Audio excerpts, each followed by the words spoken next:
All this is Meenakshi and welcome to Guidely. So IBPS PO mains का final result out हो चुका है और बहुत सारे एस्पिरेंट ऐसे होंगे जिनका क्लियर हुआ होगा, बहुत सारों का नहीं क्लियर हुआ होगा।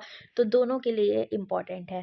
पहला, जिनका क्लियर हुआ है उनको कॉन्ग्रेचुलेशन है। और आपको जो इंटरव्यू के लिए प्रिपेयर करना है तो गाइडली बहुत अच्छे से आपको इंटरव्यू की प्रिपरेशन करिए, फुल गाइडेंस दे रहा है। लिंक मैं कॉमेंट सेक्शन में दे दूंगी, आप गो थ्रू कर सकते हो। ठीक है, आप मॉक इंटरव्यू भी दे सकते हो और आप इंटरव्यू में कैसे क्वेश्चन पूछे जाते हैं और किस तरह से बैंकिंग और आपके फाइनेंस के क्वेश्चंस आते हैं, वो सारा भी आपका कोर्स है, तो आप एक बार गो थ्रू कर लीजिएगा। अब जो मेन बात आपकी आती है जिनका सिलेक्शन नहीं हुआ है, तो उनके लिए मेरे लिए बस एक छोटी सी एक एडवाइस है कि गाइस देखो, अब आप लोग छोटे तो हो नहीं, ठीक है, कि हर बात पे रोना धोना और आपको लाइक कि हम बोले कि मोटिवेटेड रहो या फिर failure is a part of life. ठीक है, ये सब आप बहुत टाइम से सुन रहे हो और आपके कान भी पक चुके होंगे सुन सुन के। तो मैं आपको बस एक चीज़ शेयर करूँगी, वो है रियलिटी।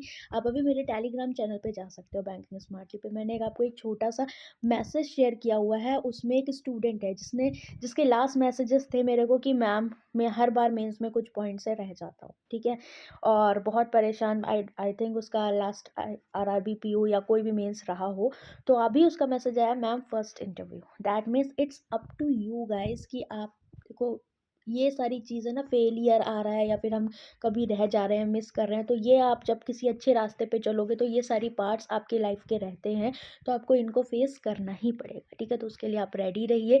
और अभी देखो, SBI क्लर्क है आपके सामने या न्यू अपॉर्चुनिटीज़ है। अगर आप चाहते हो रियली इस चीज़ को रियल करना, क्योंकि आप IBPS PO मेंस में बैठे हो, दैट मीन्स आप कहीं ना कहीं किसी हद तक तैयार थे, बस आपकी कमी कहाँ रही है मेंस को टैकल करने में, या फिर आपने मेंस के क्वेश्चंस आपने पर्टिकुलर सेक्शंस कम लगाए होंगे। ठीक है, तो उन चीज़ों पे आप फोकस करें और नेक्स्ट टाइम बाउंस बैक करें बहुत ही तगड़ी तैयारी के साथ, मैं चाहती हूँ। ठीक है, तो ऑल द बेस्ट।